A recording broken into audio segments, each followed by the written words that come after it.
Welcome to the 11th season of Heart to Heart with Anna. Our theme this season is Heart Warrior Siblings, and we have a great show for you today. Today's show is Brothers of a Heart Warrior Sister, and our guests are siblings Aaron and Ryan Celeskey. Aaron and Ryan Celeskey are brothers to Lauren Bednarz, who is a 30-year-old heart warrior born with tricuspid-atresia and hypoplastic-right-ventricle. Aaron is a 19-year-old college student at St. Edward's University in Austin, Texas, majoring in business. Aaron is a big lover of health and fitness. Ryan is his older brother. He is 34 years old and lives in Michigan with his wife Ashley and 8-year-old daughter Liliana. Ryan is a huge all-around sports fan who loves to watch and play just about any sport. Both Ryan and Aaron have a huge sense of humor and love to make people laugh. They've already had my producer and me laughing, so just hold on to your hat, folks. You're in for a great time today. Welcome to Heart with Anna, Aaron. Hi. How you doing today? I am doing great, and we'll be talking with Ryan in the second segment. I'm really happy to finally meet you, Aaron. Yeah, I've been told so much about you by Lauren. Honestly, didn't know you talked to Chris, and it's kind of cool that you've talked to our entire family now. I know, right? You boys were the last ones to come on. I've talked to your mom and your dad, Lauren and her husband, so it's about time I have you boys on. Let's start by talking with you and have you tell us about what it was like growing up with a sister with a serious congenital heart defect. How aware were you of Lauren's condition? I was always just so young that I really never took into account how serious things were. I kind of grew up in a household that was in the middle of a divorce. And so she was always the one kind of taking me away from stuff. So I always thought of her as the strong sibling. I really never saw anything wrong with her. To me, it seemed like she lived a normal life. So she was almost like another mother to you, it sounds like. She was very protective of you. Oh, absolutely. I still consider her like a second mother almost, and she still gets on me to clean my room and wash the dishes. Well, that's a good thing, right? Someone's got to do it now that I'm out the house. There you go. There you go. Well, for our listeners who may not know what the age difference is between you and your sister, Lauren is actually 11 years older than you, right? Correct. It sounds like she was the one who took care of you. Was there ever a time? Because I've met Lauren and I know what size she is. So she's kind of small like I am. Was there ever a time that you felt you needed to take care of her? Not really. That's kind of surprising. I still don't technically take care of her. Earlier today, we went to the doctor's. I have a jaw injury. And like in the lobby and stuff, I was bumping into her and pushing her around. I mean, we have fun, so I kind of know my limits, what not to do and what to do, because I know she can get sick very easily. But to me, I just am already adjusted to how I can mess with her, so I'm still just like a little brother. So you definitely know what buttons to push. Is that what you're telling me, Aaron? Yes, and I push them all the time. And isn't it true that now you're living in the same city that Lauren is living in? That is correct. Are you also living in her house, or do you live at the college? I'm actually living in her house at the moment. It would just save money on dorms, because dorms in Austin are like $5,000 a semester. Ooh, so yeah. Since I already have a full ride at the college, I decided, let's save that money and just stay here until junior or senior year. And I bet she's loving having you, because it seemed to me that she talked about you all the time when we used to talk before. Are you enjoying staying with her? Yeah, we have a really good relationship. Like earlier today, before we went to the doctor's, we went to Round Rock Donuts, and we got some donuts together. Here's a little fun fact about me. I know Ryan's going to be laughing because he can hear me, but I like to listen to a band called One Direction. So we kind of sing that in the car together. That sounds like fun. I don't think I know that band. What songs do you like to sing? I'll try to name some of their big ones. Do you know the song What Makes You Beautiful? Oh, yeah. And then Story of My Life is my sister's favorite, and Night Changes. Yeah, oh, I like that band too. I just didn't know the band's name. Well, that's pretty cool. Well, let's go back to talking about you being the little brother of somebody with a heart defect. I know that your sister had a heart catheterization back, this was a while ago, 2013. And Lauren told me that it was the first time that you had seen her in a congenital heart defect type of situation. Can you tell me what you remember from that time and how it made you feel? It really didn't faze me until I saw her. And when I saw her with all the wires and stuff sticking out of her, it kind of scared me a little bit at first. But then, since she was so drugged up, she started saying stuff that was funny, so I thought she was okay. And then, I can't remember what I said, but I think I said something about, Lauren, you should take those off and you should come eat with us at lunch. It was scary until she said something. I was like, oh my gosh, what's happening to my sister? So was your mom there with you? Did she kind of tell you what to expect, or was it just really shocking for you? No one really told me what to expect. My mom was there, and when I started talking, she said, oh gosh, because I can't remember what exactly I said, but if I was there, I'd probably be laughing at myself because I said something really silly. Yeah, it really all just caught me off guard. So I've never seen my sister in anything like that. I've only heard stories. And I know this was really mild compared to what she's gone through in her life. Right. But it was still a scary experience as a brother, just seeing a sibling hooked up to machines like that. Yeah, it can be scary. So tell me what your fondest memory is of your sister. Ooh, fondest memory. That's a hard one, picking a fondest memory of a sister. So I guess I'll have to go with something really recent. I guess graduation. Okay. Just her being there was really special because my dad was never able to make it. I wasn't too sure my sister was going to come until Dad died, and then she kind of made it her mission that she was going to be there. So it was just really special to have someone more than my mom being there with me. So it really did mean a lot. Yeah. Oh, I know it meant a lot to her. She was posting about it on Facebook, and she was really excited that she was going to have a chance to be there with you. So I think you did a good job choosing a memory. Thank you. I mean, there's just so many memories that I have of her. It's hard to just narrow it down to one. Yeah. And now you were living in Dallas then, right? Yes, ma'am. Okay, so you graduated from school in Dallas. Did you choose St. Edward's over all other universities so that you could be closer to your sister? That's part of the reason, yes. I did have some other options I could have gone with, but I kind of figured, one, I love Texas, and then two, I really want to be close to family still. And if I went to school like Oklahoma or any other school in the nation, other than school in Michigan, I'd be really far from family. So I figured since I love Texas so much, it'd be really cool to be around my sister. That's great. Texas Heart Institute were offering us a mechanical heart, and he said, no, Dad, I've had enough. Give it to someone who's worthy. My father promised me a golden dress to twirl in. He held my hand and asked me where I wanted to go.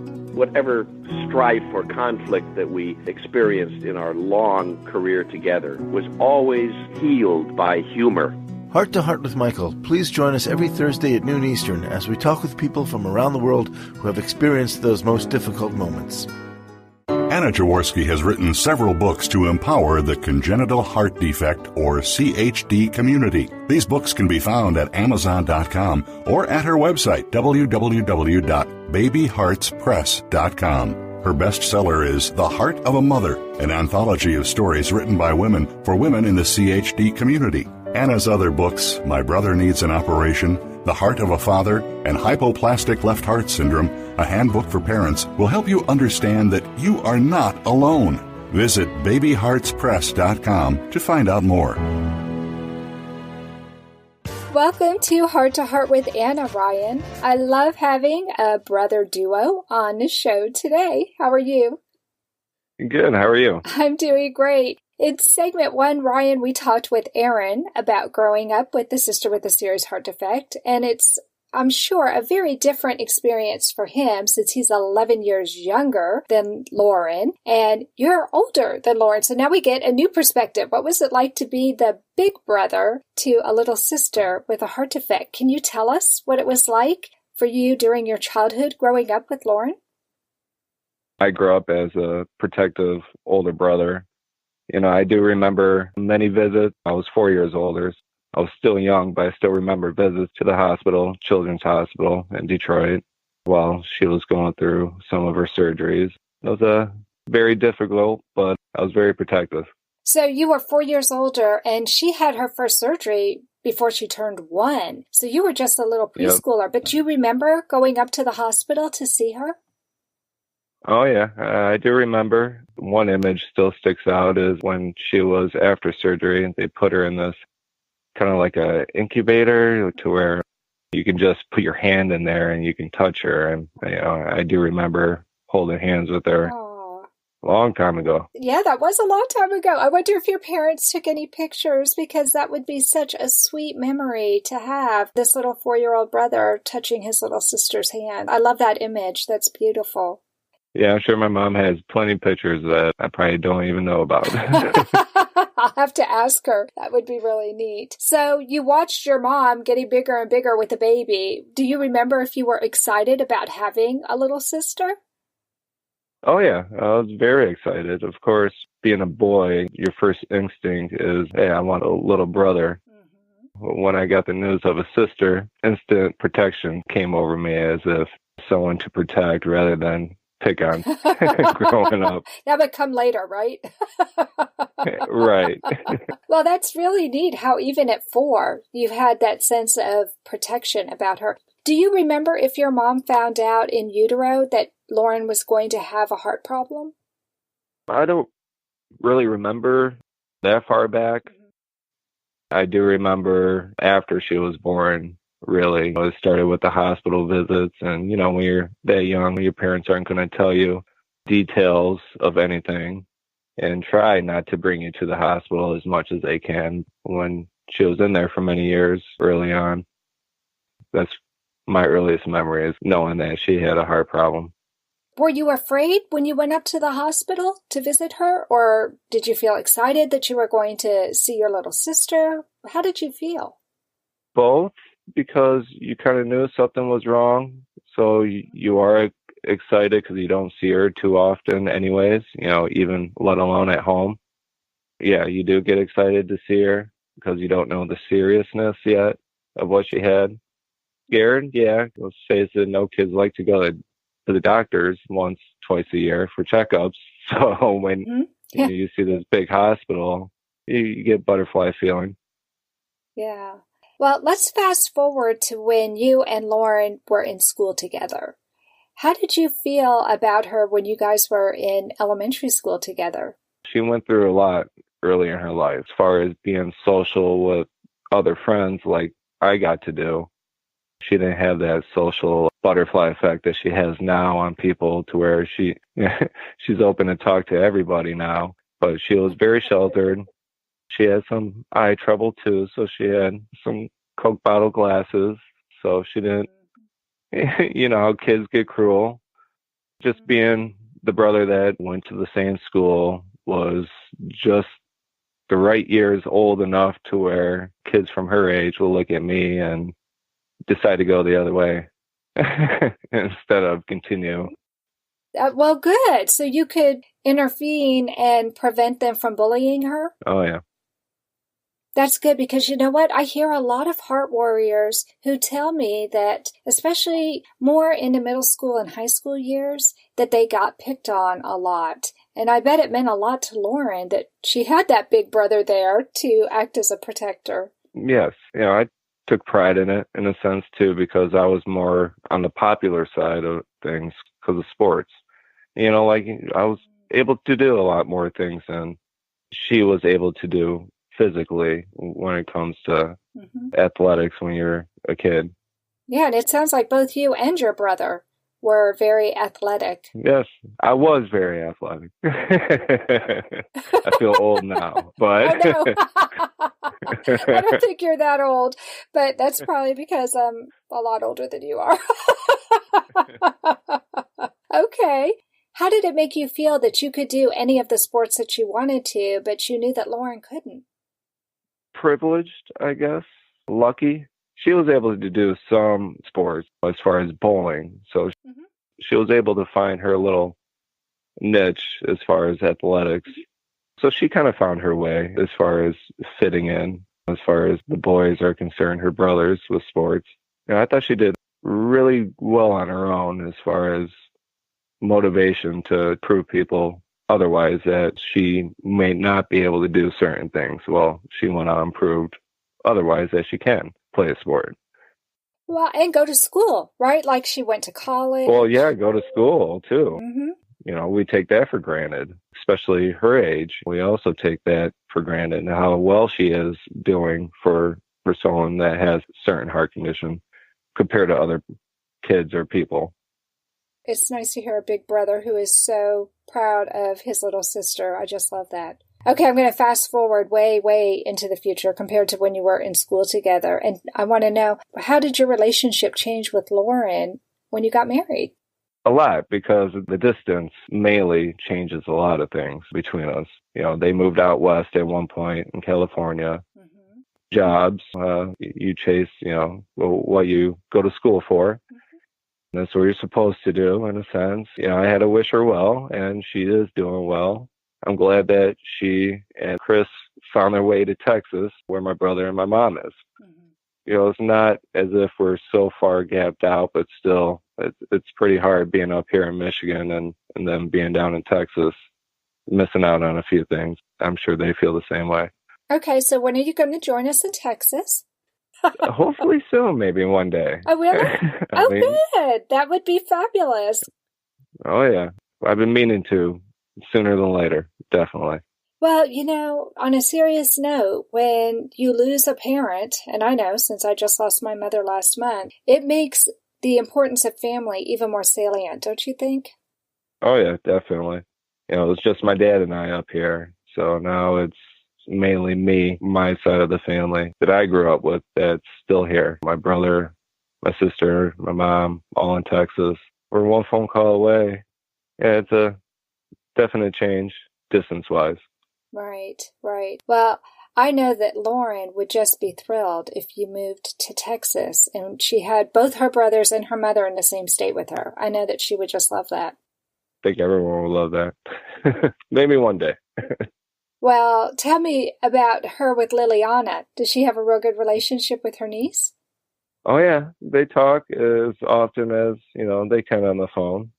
You know, my daughter doesn't know too much about her heart condition yet. She's only 8. Mm-hmm. You know, you start doing details, I don't think, no matter how much you explain it to them, they won't understand. They're very close. She calls her Auntie Lauren all the time. And another thing, you know, distance. They do miss out on each other a lot. So we just have to get you down here so they can have fun going to this donut place that Aaron was telling me about during the break. I know, I'm getting sick of hearing it all the time with them. You know, I'm seeing pictures on Facebook, and yeah, how about you just send me one up here?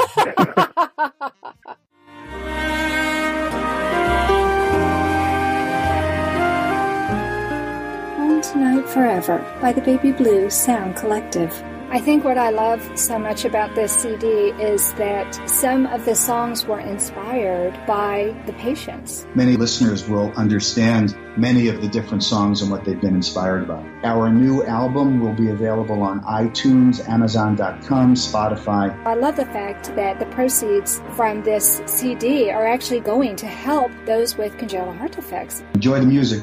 Home Tonight Forever.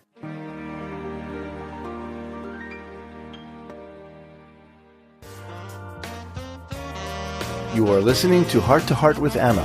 If you have a question or comment that you would like addressed on our show, please send an email to Anna Jaworski at anna@hearttoheartwithanna.com. That's anna@hearttoheartwithanna.com. Now, back to Heart with Anna.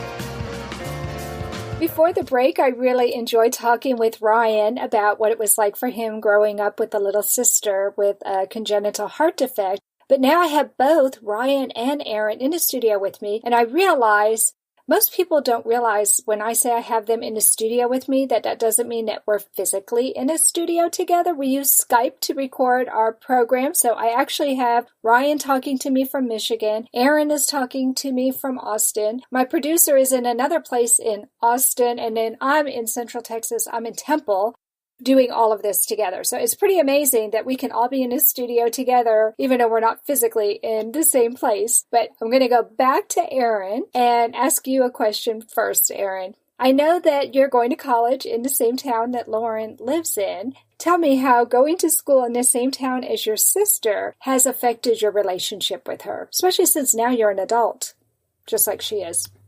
I really think it's brought us a lot closer because we spend so much time together. And like I was saying earlier, I do mess with her every single chance I get, and I don't think you realize how often that is.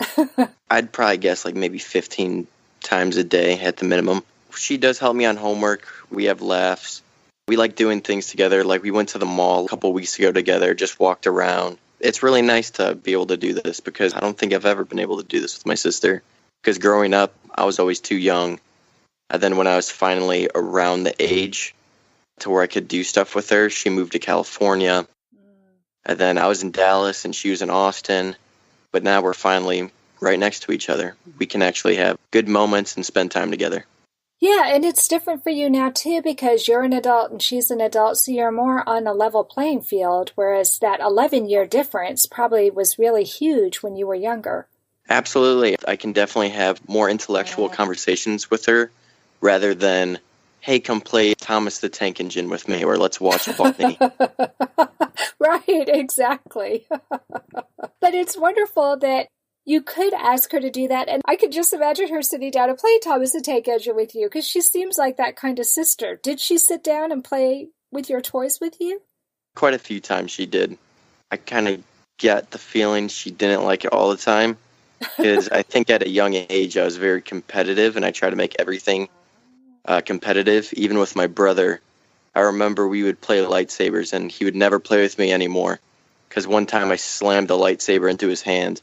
And I said, aha, I cut your hand off. So it was kind of a similar way with Lauren, where I was just always trying to come out on top. And you're 15 years younger than your brother, so that's a huge age difference. Yeah, and I beat him in lightsabers. I was just going to say, but how old were you when you beat him with the lightsaber? I have to know this. How old were you? Oh, God, Ryan, do you know that? I think I was 19, so you were about 4.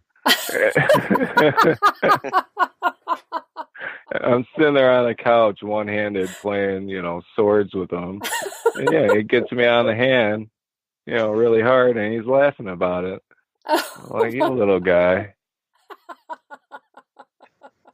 Oh my gosh, I could just see you boys doing that. How funny is that? Okay, Ryan, now I'm going to turn my attention to you. You're a dad. I'm so excited for you that you have a little girl of your own now. And so I'm wondering, were you worried when your wife got pregnant with Liliana that maybe she would have a heart defect too?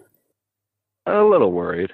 You try not to worry too much about things like that, but it was always in the back of my mind. But pregnancy went really, really well. No problems there. I think I dropped her out. Her water broke at the hospital. 20 minutes later, she was born. Oh my gosh, that was super fast. Very quick. Yeah, very, very quick. And I almost missed it because the nurses told me hey, it might be a long night. You should go grab a snack or a pop, a soda to drink. I go get that, come back, and hey, you're having the baby. Wait, what? Oh my gosh, wow. So did you and your wife go through any kind of testing once she was pregnant to see if there was a chance that Liliana would have a heart defect? Actually, we didn't. I think we didn't think about the defect too much. Mm-hmm. But, just like you go do the checkups, everything was going fine, and we just went by the doctor's decisions. Is her heart good? Her heart's good so far. We just played it along that way. Wonderful. Yeah, it was definitely in the back of our minds about Lauren and kept our fingers crossed in a sense. I'm so glad that she is heart healthy and that you didn't have any problems. But she's 8 and she's an only child. Do you think you might have another one? Thinking about it. We do like the freedoms of having one child, if you know what I mean. She gets equal love from every family member. We're thinking, the age gap. Aaron was definitely a huge age gap. It's definitely harder as the years go on than, that much of an older brother or sister compared to a younger one, because you do miss out a lot. I missed out a lot with Aaron. Once I turned 19, any 19-year-old, hey, I'm out of the house. time to go, start my own life, have fun. You know, you miss out some of the years of, say, my younger brother and some of my sisters. Yeah, well, you were 19 and he was only 4. Yeah, I imagine you missed out on most of his childhood. Yep. But you all were all living in Michigan for a good part of that time, right? Correct. Good part, yes. Yeah. How old were you, Aaron, when you moved away from Michigan? I think maybe 11 or 12. Oh, okay. Okay, so we need to get Ryan to Texas. That's it. We just figured it out. We just got to get you to Texas. You've spent too much time away from the family, and I want to get a chance to meet you too. I mean, we're kind of trying here. My wife's a manager at O'Reilly Auto Parts, where she's trying to get into the corporate area, and guess where that is? Dallas, Texas, and Springfield, Missouri. You're kidding. One close location and one exact location. So. Right. Yeah. Oh, your mom would just love that because then she could really spoil Liliana, couldn't she? Oh, yeah.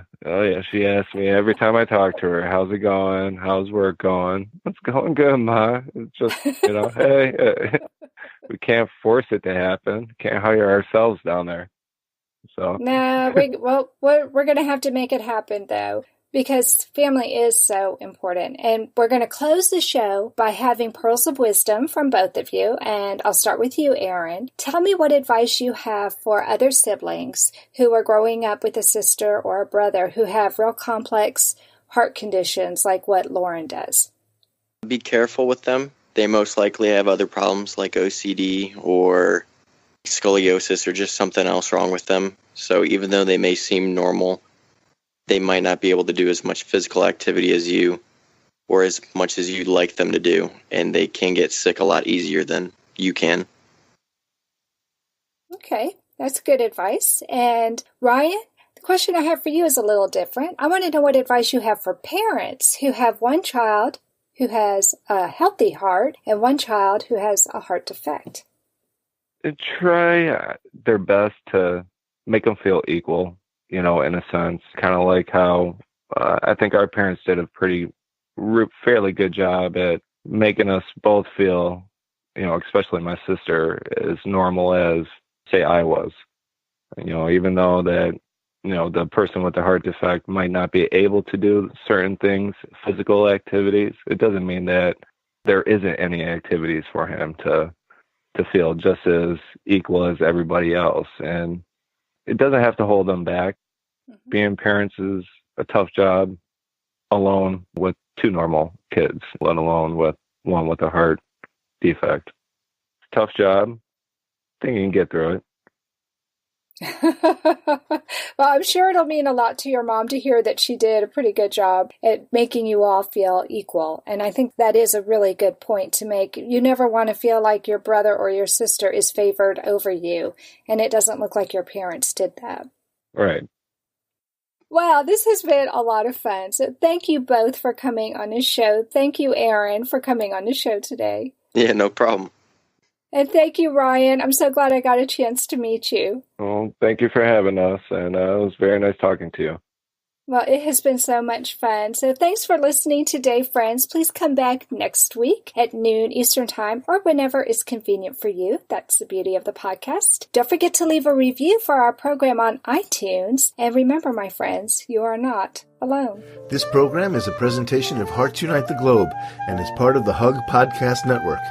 Hearts Unite the Globe is a non-profit organization devoted to providing resources to the congenital heart defect community to uplift, empower, and enrich the lives of our community members. If you would like access to free resources pertaining to the CHD community, please visit our website at www.hug-podcastnetwork.com for information about CHD, the hospitals that treat children with CHD, summer camps for CHD survivors, and much, much more.